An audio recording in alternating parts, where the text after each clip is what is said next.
Here it is, Desert Titanium 1TB.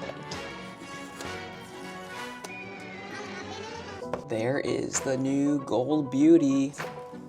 I'm not usually a gold guy, but look at that color. It's kind of an off-white or beige. The mid-frame is darker though. You've got the triple lens camera, now with 48 megapixel ultra wide. Both this, the 16 Pro and the 16 Pro Max have the 5x optical zoom. Still got the action button, and just like on the 16, you have the camera control button. First boot. The display sizes for the 16 Pros have actually increased this year. The 16 Pro is 6.3 inches, and the 16 Pro Max is 6.9 inches. One thing you can immediately notice on the 16 Pros is that the bezels are so much thinner than on the regular 16s. Can you see the difference?